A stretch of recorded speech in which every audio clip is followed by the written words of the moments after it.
«Eres un viejo vagabundo», me gritó mi único hijo, Leonardo. Esas palabras, filosas como un vidrio roto, todavía me retumban en el pecho, justo aquí, donde antes latía el orgullo. Me lo dijo en mi propia cocina, con la cara descompuesta por la codicia, porque me negaba a venderle la casa que construí con estas manos. Lo que él no sabía, lo que nadie sabía, es que este viejo vagabundo, este conserje jubilado que olía a desinfectante y a sudor honrado, no solo guardaba las llaves del Banco Nacional de Comercio, sino que era dueño de una parte de sus cimientos. Él me veía como un estorbo, un mueble viejo y polvoriento, sin sospechar que mi silencio de 45 años había construido un poder que él ni en sus sueños más ambiciosos podría imaginar. Me llamo Ramiro Vargas, tengo 72 años y el cuerpo cansado de quien ha pasado media vida de rodillas, lustrando los pisos que otros pisaban sin mirar. Mi jubilación transcurre aquí, en esta casita de ladrillo en las afueras de Monterrey, un hogar que ahora se siente demasiado grande, lleno de los ecos de mi Elena, que se me fue hace 10 años. Las visitas de mi hijo y su esposa, Valeria, se volvieron un ritual amargo. No venían a ver cómo estaba el viejo, no. Venían a medir las paredes, a tasar mi vida, a calcular cuánto podrían sacar por este pedazo de tierra para financiar sus negocios de humo. En sus ojos ya no había cariño, solo el brillo impaciente del que espera una herencia en vida, sintiéndome yo una simple piedra en su camino. Cada vez que cruzaban esa puerta, el aire de mi casa se volvía pesado, cargado de intenciones que no se decían con palabras, pero que se sentían en sus gestos. Valeria ni siquiera disimulaba, recorría con la mirada mis muebles, mi ropa, mi vida entera con un gesto de desdén, como si todo aquí fuera un recordatorio de la humildad de la que mi hijo tanto se avergonzaba. Leonardo, en cambio, intentaba disfrazar su ambición con falsas preocupaciones por mi bienestar, sugiriendo que la casa era demasiado para mí, que un departamento moderno sería mejor. Pero yo sabía leer en su mirada inquieta, en el movimiento nervioso de sus manos, que su única urgencia era el dinero. Yo me convertí en un extraño en mi propio hogar, un obstáculo para su felicidad. Quizás a ustedes también les ha pasado sentir que la gente que más quieren es la que menos los ve, la que menos los escucha. ¿Alguna vez han sentido que su esfuerzo, su vida entera de sacrificios, se vuelve invisible para los suyos? Me gustaría leer sus historias, saber si este sentimiento amargo es algo que solo yo cargo. Cuéntenme en los comentarios, díganme desde qué rincón del mundo me acompañan con este relato. A veces, cuando uno comparte el peso, la carga se siente un poco más ligera y necesito que me escuchen hasta el final para que entiendan por qué mi silencio, el que ellos tanto despreciaron, estaba a punto de convertirse en mi voz más poderosa. Ellos no lo notaban, por supuesto, porque nunca se detenían a mirar de verdad. Pero en la pared de mi cocina, colgado de un clavo oxidado, descansa mi viejo llavero del banco. Es pesado, lleno de llaves que ya no abren nada, o eso creen ellos. Pero entre todas hay una de latón, pequeña y sin marca, que no corresponde a ninguna puerta de esta casa. Cada mañana, después de mi café de olla, la tomo en mis manos y la pulo con un trapo hasta que brilla. El tacto del metal frío y liso me recuerda una promesa, un secreto guardado bajo capas de cera para pisos y años de invisibilidad. Esa pequeña llave es el símbolo de una vida que viví en las sombras, una que ellos jamás sospecharon. Mi hijo y su esposa estaban convencidos de que mi único capital eran estos ladrillos, el fruto de mi trabajo físico. Pensaban que mi historia terminaba aquí, entre estas 4 paredes que tanto anhelaban vender para convertirla en un cheque. Pobres, qué equivocados estaban. Estaban mirando la cerradura equivocada, obsesionados con la puerta de madera de la entrada. No tenían idea de que la verdadera fortuna, la que cambia destinos y pone a cada quien en su lugar, no estaba hecha de cemento, sino del silencio que yo guardé por más de 30 años. Un silencio que estaba a punto de romperse y causar un estruendo que sacudiría sus vidas para siempre. Mi historia no comenzó en el bullicio de Monterrey, sino en el silencio polvoriento de un pequeño pueblo de Nuevo León, de esos donde el sol parte la tierra y los sueños son tan áridos como el paisaje.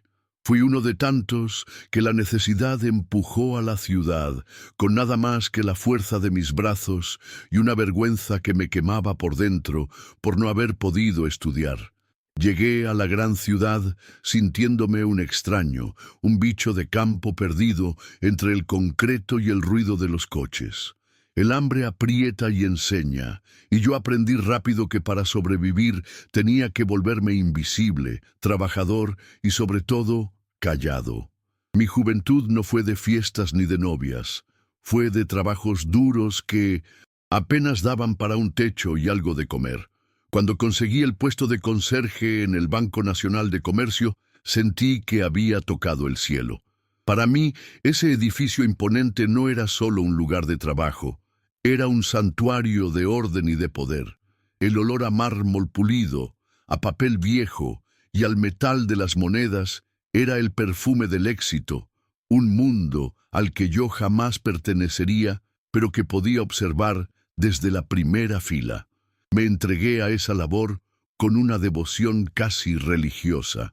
Mi uniforme, siempre impecable, mis herramientas, siempre en orden. Cada noche, cuando el último ejecutivo se iba, yo me quedaba a solas con el gigante de concreto y en ese silencio sentía que el banco y yo compartíamos un secreto. Fue en una pequeña fonda cerca de ahí, donde las cocineras gritaban y el aire olía a guisado y a tortillas recién hechas, que conocí a mi Elena.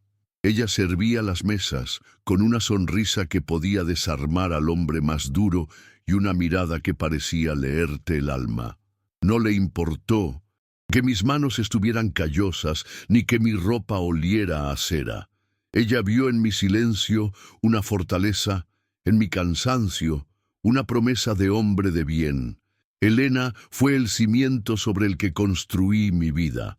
Su carácter, dulce pero firme como una roca, fue mi ancla en un mundo que siempre me había hecho sentir a la deriva. Fue la primera persona que me hizo sentir que yo, Ramiro Vargas, era alguien. Juntos levantamos esta casita, ladrillo por ladrillo.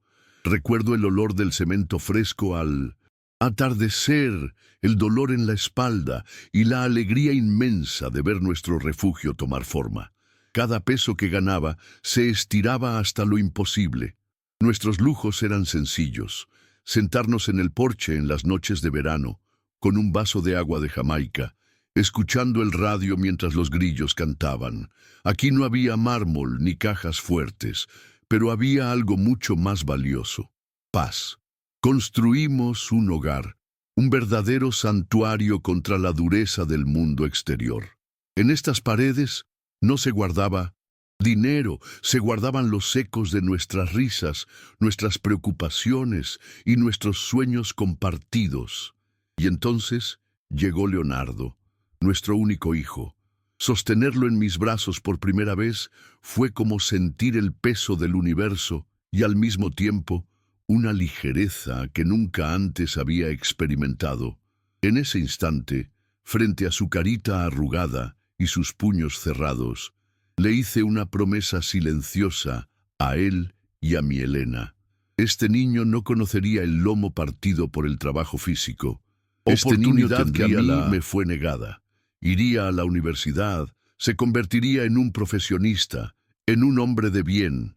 Desde ese día, mis largos turnos, mi cansancio perpetuo, todo cobró un nuevo sentido.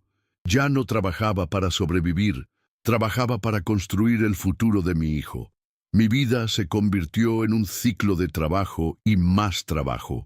Tomaba turnos dobles siempre que podía, limpiando los desastres que otros dejaban, aguantando el desprecio silencioso de quienes me veían como parte del Mobiliario. Llegaba a casa oliendo a una mezcla extraña de productos de limpieza, sudor y el metal de las monedas que a veces encontraba.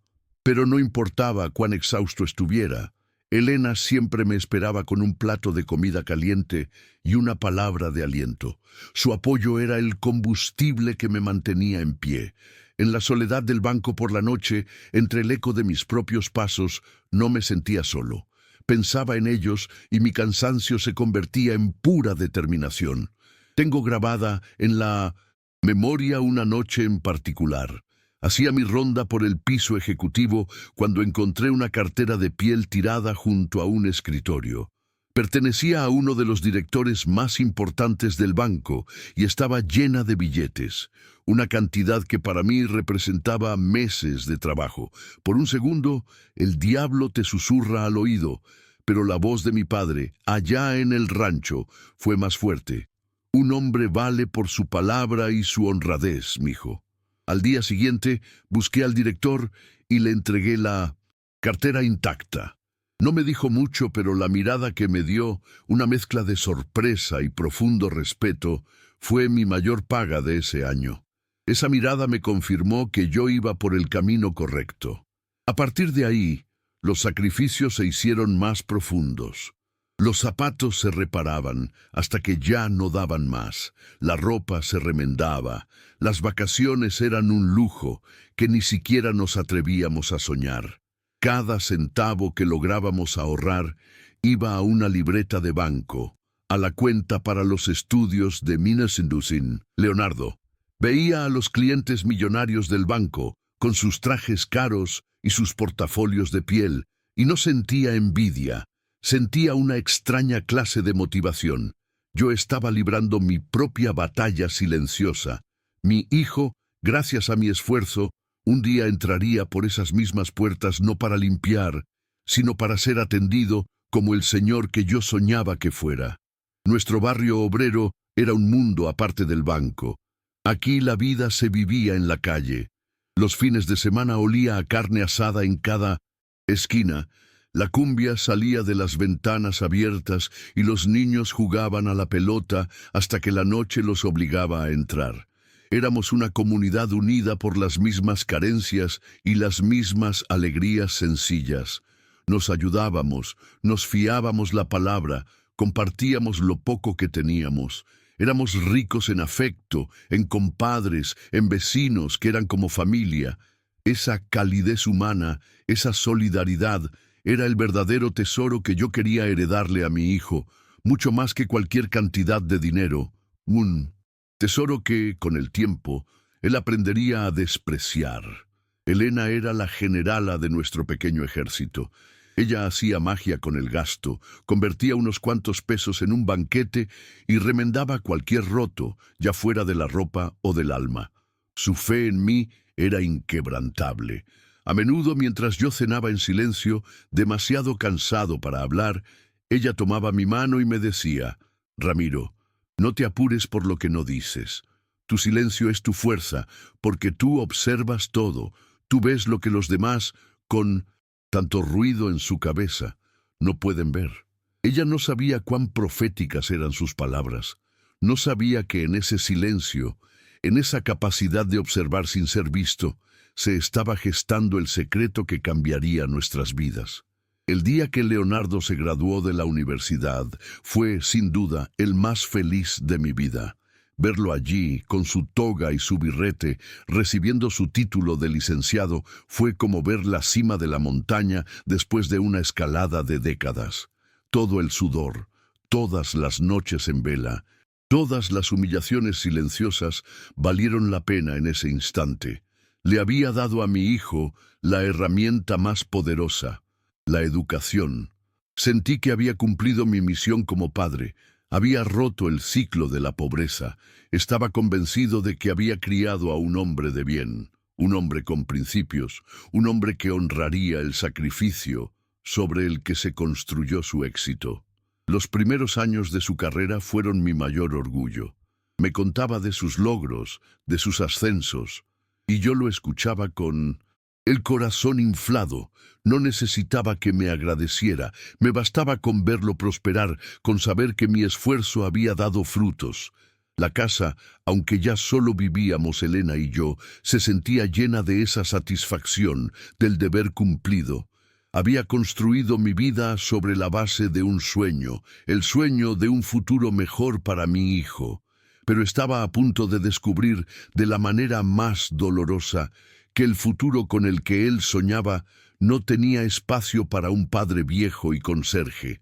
El cambio verdadero, la grieta que terminaría por quebrar a nuestra familia, llegó con nombre y apellido: Valeria. Leonardo la conoció en uno de esos círculos sociales a los que tanto aspiraba a pertenecer, y desde el primer día que la trajo a casa, sentí un frío que no era del clima. No me saludó, me evaluó. Sus ojos recorrieron mi ropa, mis manos, mi casa, no con la curiosidad de quien conoce al padre de su novio, sino con la frialdad de un tasador. Vi cómo se aferraba al brazo de mi hijo, y en su gesto no había amor, sino un claro sentido de posesión. Ese día supe que había perdido a Leonardo, solo que él aún no se había dado cuenta. Poco después de la boda, comenzaron las pequeñas espinas, los comentarios casuales que en realidad eran golpes directos. «Ay, suegro, esa camisa ya está muy pasadita de moda», decía Valeria con una sonrisa que no le llegaba a los ojos. «Oh, Leonardo, mi amor, ¿por qué no le ayudas a tu papá a remodelar un poco? Esto se ve tan antiguo». Lo peor no eran sus palabras, sino el de mi hijo. En lugar de defenderme, de defender nuestro hogar y nuestra historia, él asentía, avergonzado. Empezó a verme a través de los ojos de ella, y en esa mirada yo ya no era un padre, era una vergüenza, un ancla que le impedía navegar hacia el mundo de apariencias que tanto deseaba. Pronto, las invitaciones a sus eventos sociales cesaron por completo. Al principio lo entendía. Eran cenas de su empresa, con gente importante. «Te vas a aburrir, papá. Es pura gente aburrida. Hablando de negocios», me decía. Pero luego la excusa se extendió a las reuniones familiares, a los cumpleaños de mis propios nietos. La verdad era tan simple como dolorosa. Le daba vergüenza mi presencia. Le avergonzaba mi ropa humilde, mis manos de trabajador, mi forma de hablar sin rodeos. Yo era el recordatorio viviente del origen que él se esforzaba tanto por ocultar. Me convertí en el pariente incómodo, el secreto familiar que era mejor mantener guardado en la vieja casa del barrio, obrero. La vergüenza que sentía por mí la proyectó sobre la casa que yo mismo levanté. «Papá, este barrio se ha vuelto muy peligroso», insistía. «La casa se te está cayendo encima, ya no es lugar para que vivas solo». No veía las paredes que guardaban el eco de la risa de su madre, ni el patio donde aprendió a caminar. Veía solo ladrillos viejos, una propiedad en una zona de la ciudad que ya no encajaba con su nuevo estatus. Cada crítica a mi hogar era una crítica a mi vida, a mis decisiones, a la honradez con la que lo había criado. Su ambición había envenenado sus recuerdos, transformando nuestro santuario en una simple mercancía que necesitaba liquidar para seguir escalando. La confirmación de mis peores miedos llegó una tarde de domingo. Fui a su casa a dejarle un pequeño regalo a mi nieto por su cumpleaños, una celebración a la que por supuesto no fui invitado. La puerta estaba entreabierta y antes de tocar escuché la voz de Valeria, clara y cortante, hablando por teléfono. «¿Ya hablaste con tu papá? ¿Cuándo le vas a sacar el dinero? Apúrate, Leonardo, esa casa es lo único de valor que tiene ese viejo».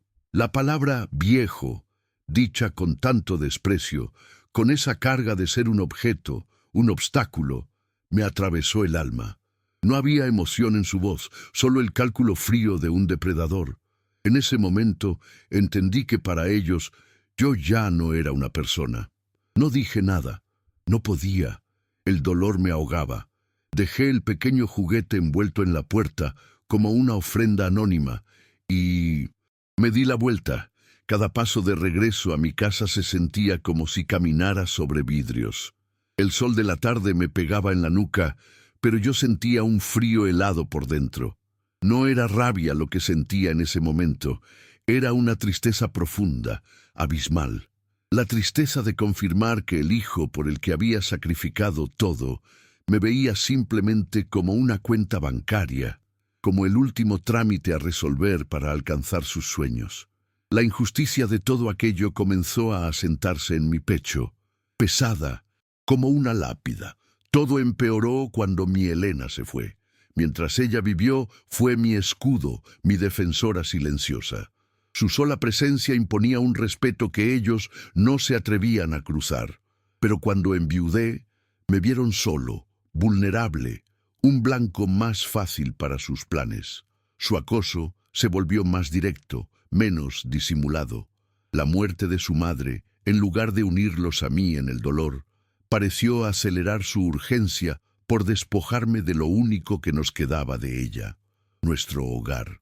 Sin Elena, yo era solo el viejo, y el viejo, según su lógica, ya no necesitaba una casa tan grande. La crueldad de su ambición se afiló con mi soledad.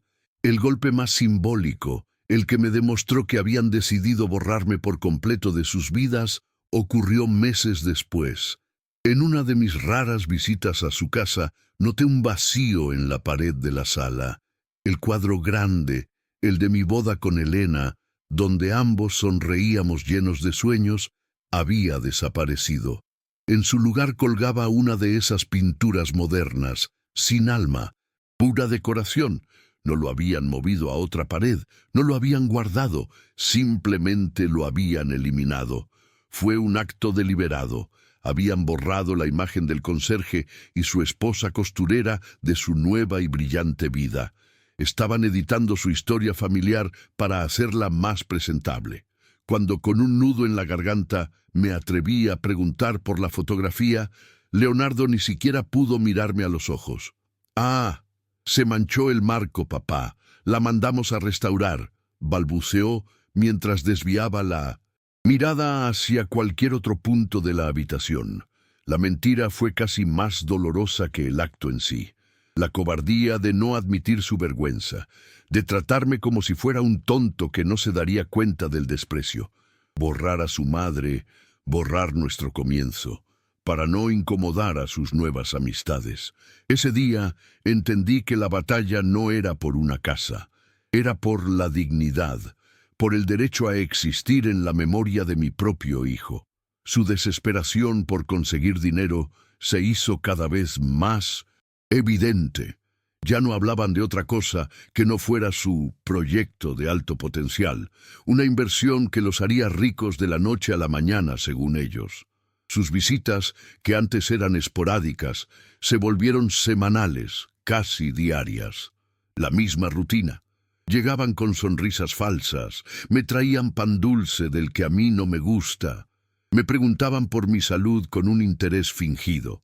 Todo el teatro, toda esa amabilidad empalagosa, tenía un único objetivo: ablandarme, cansarme, llevarme al punto en que finalmente cediera y firmara los papeles de la venta de la casa. Eran como buitres, esperando pacientemente a que yo me rindiera. En las largas noches de soledad, el sentimiento de injusticia me quemaba por dentro. Las imágenes de mi vida desfilaban por mi mente. Yo, de joven, limpiando vómitos de borrachos en el baño del banco, mis manos agrietadas por la lejía, los zapatos con las suelas gastadas que usaba por años, las navidades en las que no compraba nada para mí, para que a Leonardo no le faltaran sus regalos. Todo ese sacrificio, ¿para qué? Para criar a un hombre que me medía por el valor catastral de mi casa. La injusticia no era por el dinero, era por el amor traicionado, por la total anulación de una vida de entrega.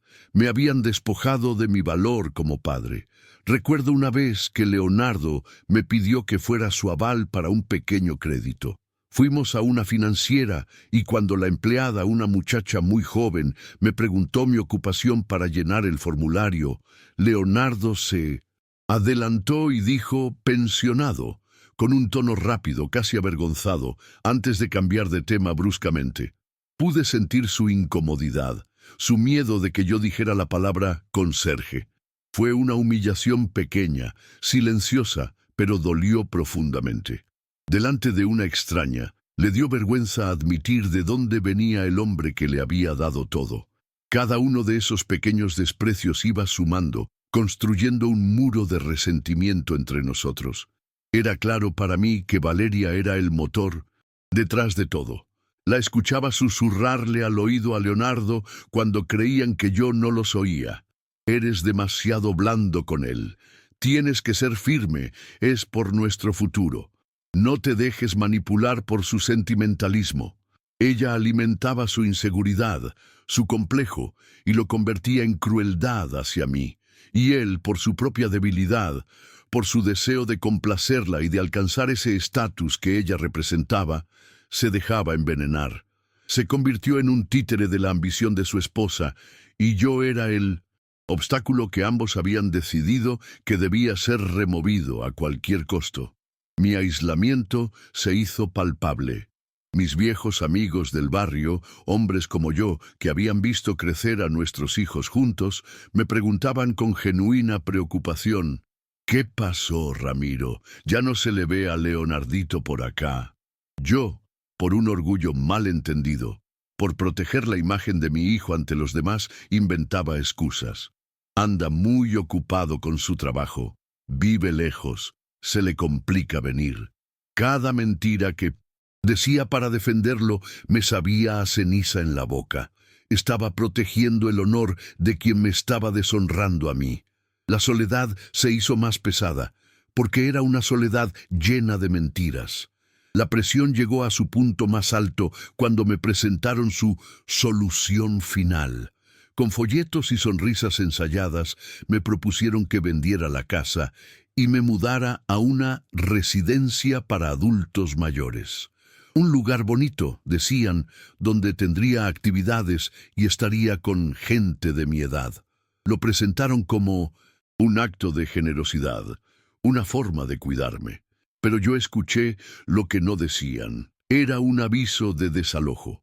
Querían archivarme, ponerme en un lugar donde ya no estorbara, donde no fuera un recordatorio constante de su pasado humilde. Querían limpiarme de sus vidas como yo antes limpiaba las manchas del piso del banco.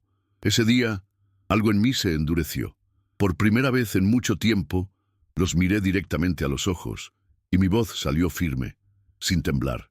No, les dije. Simplemente, no. La casa se vende. Esta casa es el recuerdo de su madre, es el trabajo de mi vida, no es una inversión, es mi hogar. Intenté explicarles que su valor no estaba en el mercado inmobiliario, sino en las memorias que contenían sus paredes, en la dignidad que representaba. Pero era como hablarle a una pared.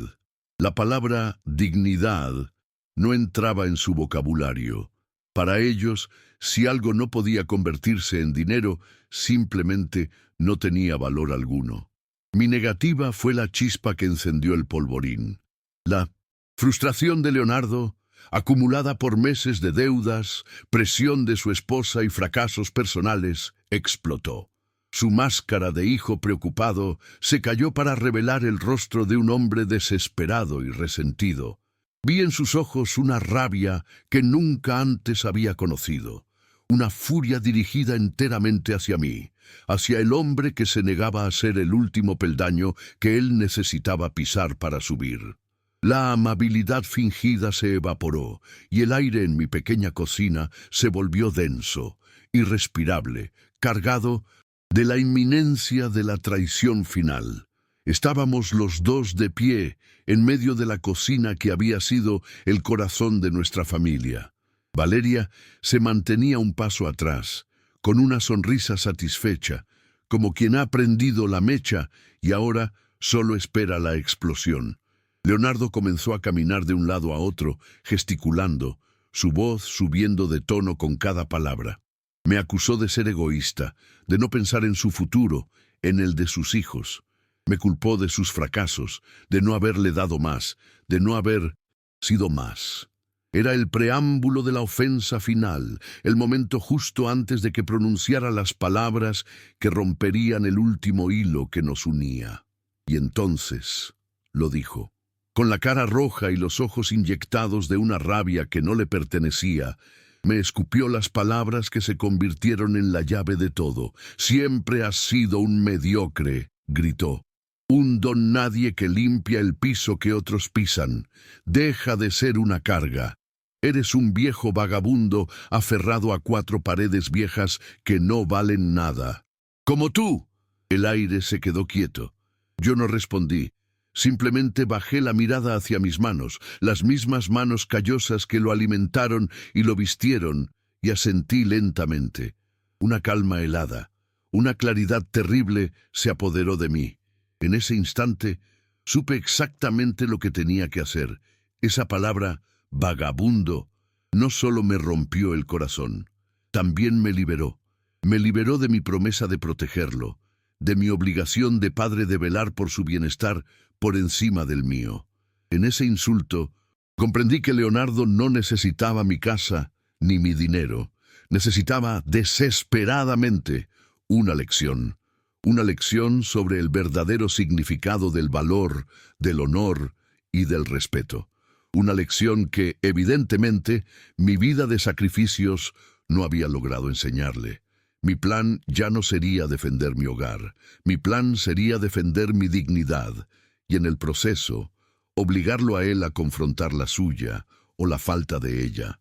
La guerra silenciosa había terminado. Era hora de la verdad. Mi mente viajó 30 años atrás, a los pasillos silenciosos del banco a medianoche. Pensé en Don Carlos, el fundador, un hombre de otra época. Lo observé durante décadas. Era un hombre recto, de pocas palabras, como yo, pero cuya mirada transmitía una autoridad y una integridad que los ejecutivos jóvenes de ahora no podrían ni soñar con tener. No era solo mi jefe, era un pilar, un hombre que construyó un imperio, pero que aún saludaba por su nombre al hombre que limpiaba sus oficinas. Yo lo respetaba profundamente, no por su riqueza, sino por su calidad humana, por la decencia que demostraba incluso cuando nadie lo estaba mirando. O eso creía él. Recuerdo la noche como si fuera ayer. Eran los años 90, durante la gran crisis bancaria que sacudió al país. La tensión en el banco se podía cortar con un cuchillo.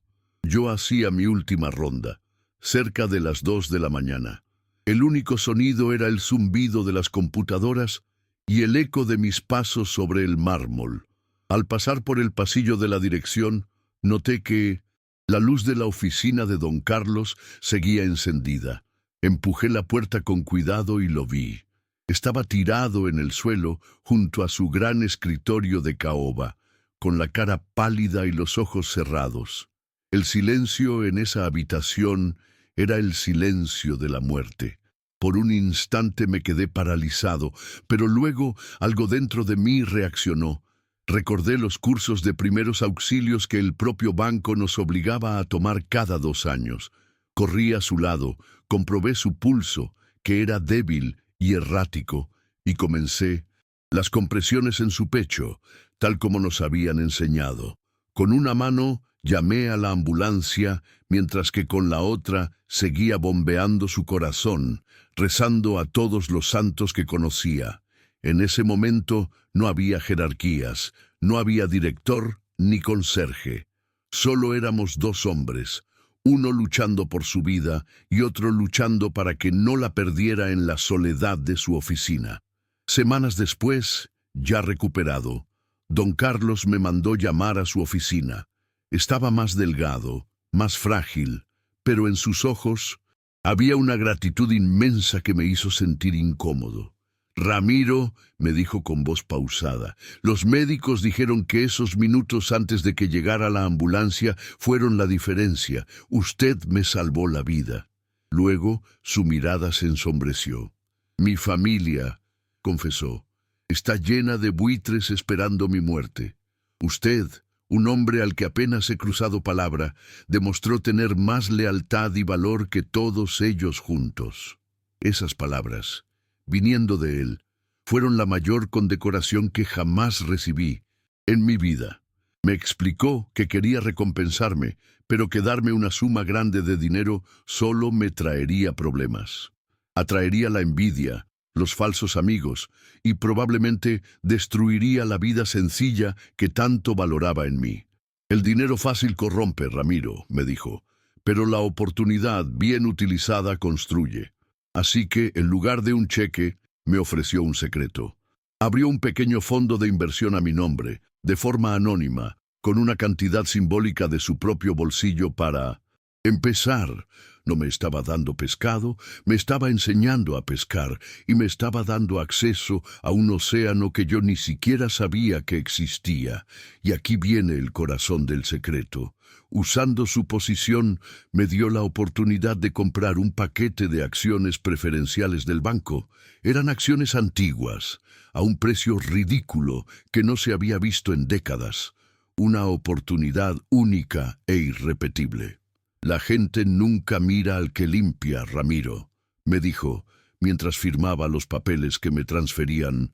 Esa oportunidad es el mejor escondite del mundo. Nadie, nunca, sospechará del conserje. Mi único consejo es este.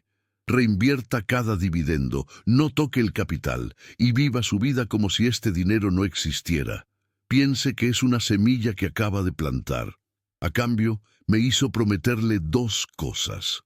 La primera, que mantendría esto en el más absoluto de los secretos y que solo podría revelarlo si se trataba de una cuestión de vida o muerte, o si mi honor era puesto en duda. La segunda, que seguiría con mi vida de siempre, que no permitiría que la promesa de esa riqueza cambiara al hombre que él había llegado a respetar. Quería que ese patrimonio fuera un seguro para el futuro de mi familia, no un boleto para una vida de lujos vacíos. Le di mi palabra de hombre, la única riqueza que yo poseía en ese momento, y la he honrado por 30 años. Y así fue. Durante 3 décadas, esa pequeña semilla creció en la oscuridad, en el silencio de una cuenta que nadie conocía. Una vez al año, recibía un sobre en un apartado postal que había rentado para ese único propósito. Dentro, un estado de cuenta.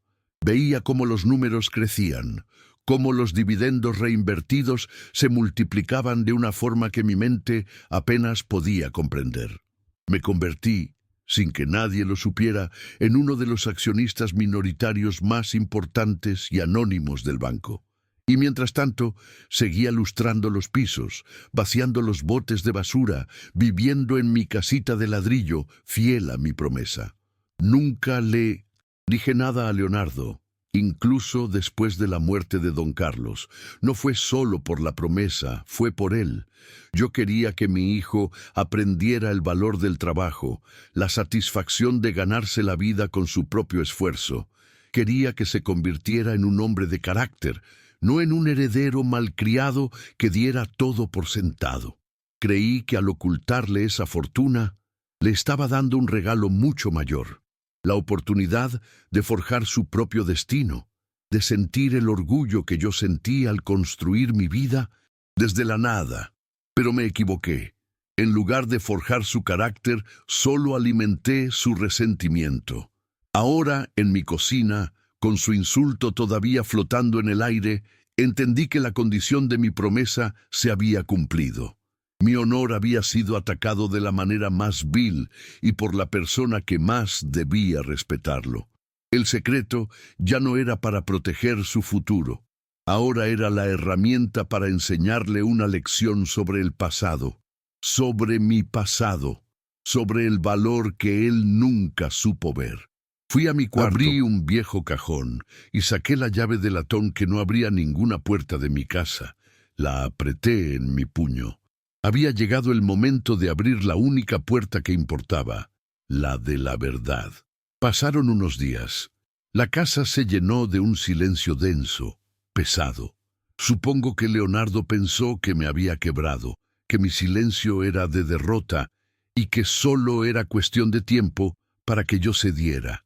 Incluso me llamó, con una voz falsamente dulce, preguntándome si ya lo había reconsiderado. Que a mí mismo me sorprendió. Le dije que no se preocupara, que justo ese día tenía que ir a hacer unas cosas al banco, pero que después podíamos hablar. Lo que él no sabía es que yo estaba al tanto de que ese mismo día él tenía la reunión más importante de su vida en ese mismo banco, para suplicar por un préstamo de alto riesgo que era su última esperanza. Llegué al imponente edificio del Banco Nacional de Comercio, el lugar que conocía mejor que mi propia casa, pero esta vez no entré por la puerta giratoria de cristal, la de los clientes. Fui por la parte de atrás, a una pequeña puerta de servicio metálica, casi invisible entre los muros de concreto. Me había puesto mi mejor traje, uno que compré para la boda de Leonardo. Estaba viejo y pasado de moda, pero impecable, limpio y planchado por mis propias manos. Mientras sacaba mi viejo y pesado llavero de conserje, mis manos no temblaban. Por primera vez en muchos años, no sentía el peso de la humillación, sino el de un propósito. Claro, busqué entre el manojo de llaves hasta encontrarla, la pequeña, la de latón, la que no tenía marca, la que pulía cada mañana como si fuera un ritual sagrado. La inserté en la cerradura de un ascensor que la mayoría de los empleados ni siquiera sabía que existía.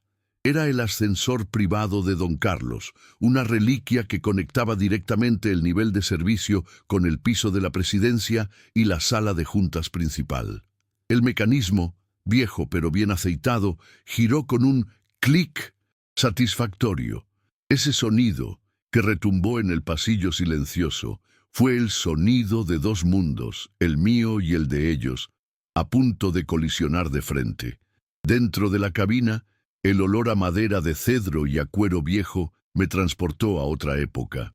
Era como entrar en una cápsula del tiempo, un santuario de poder silencioso. Mientras el ascensor subía sin hacer ruido, vi mi reflejo en las paredes de latón pulido. Vi a Ramiro Vargas, el conserje de 72 años, con sus arrugas y sus manos gastadas. Pero por primera vez, también vi a don Ramiro, el hombre que guardó un secreto y una promesa por 30 años. El hombre invisible estaba a punto de volverse la persona más visible en la vida de su hijo. La invisibilidad, mi viejo refugio, se había convertido en mi arma más poderosa.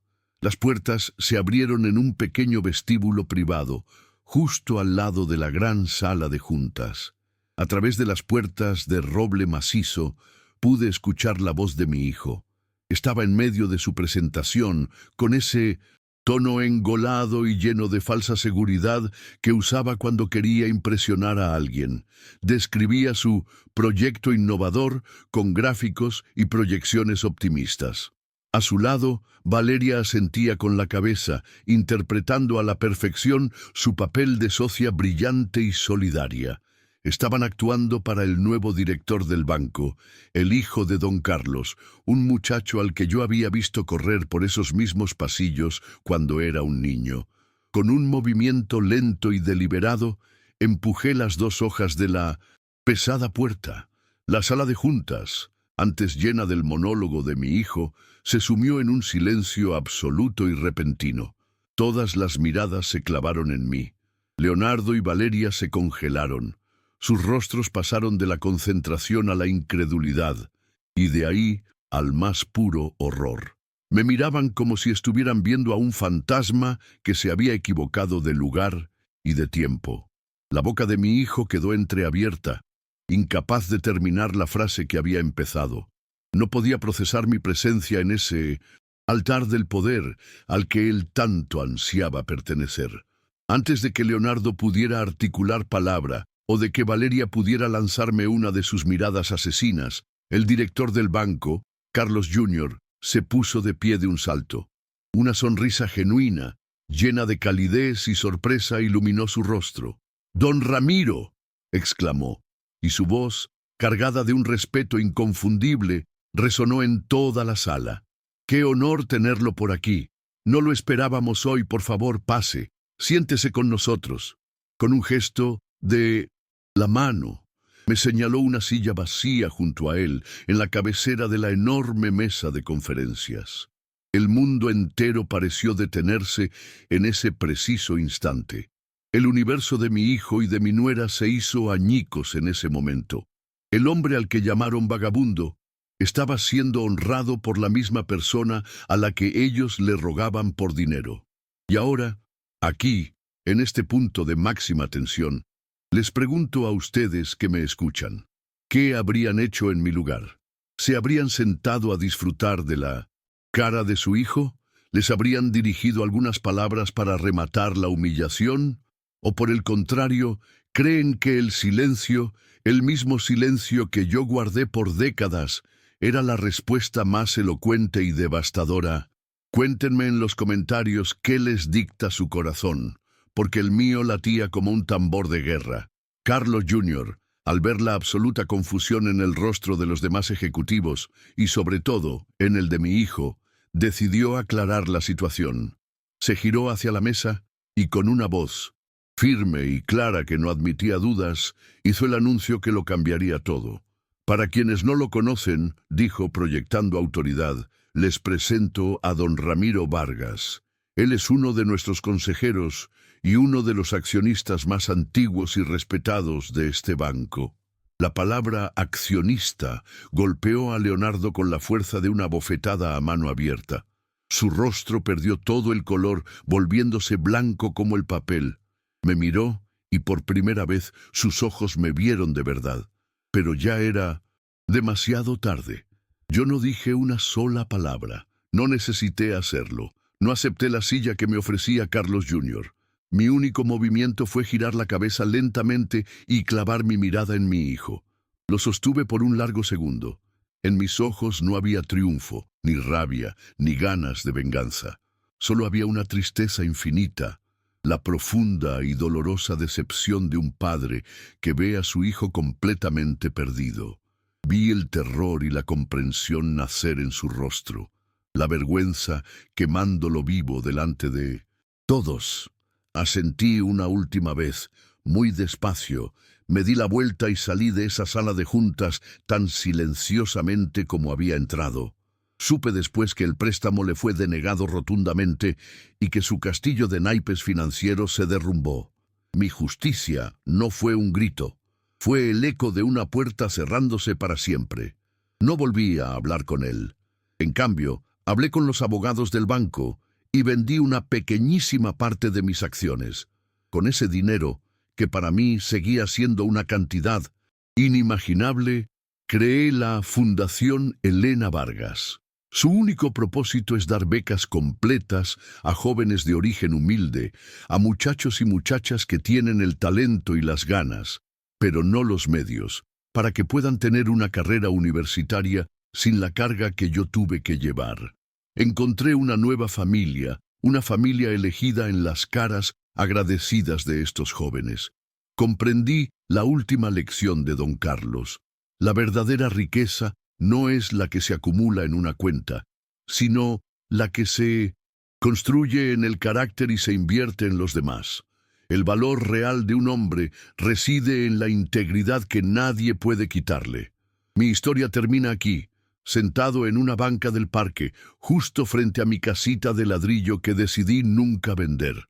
Es mi palacio, mi fortaleza. De vez en cuando saco la llave de latón de mi bolsillo, la miro un momento y la vuelvo a guardar. Ya no es la llave de un secreto, sino el recordatorio de una lección. A mi lado, un joven becado de la fundación me cuenta con entusiasmo sobre sus clases de ingeniería. Lo escucho atentamente y, por primera vez en mucho tiempo, sonrío con el alma, en paz. Y ahora les pregunto a ustedes, ¿cuál es la verdadera riqueza en sus vidas? El respeto, la familia, la dignidad. Cuéntenmelo en los comentarios y díganme desde qué ciudad o pueblo me han acompañado hasta el final de este viaje. Leerlos ha sido, para este viejo, su mayor dividendo.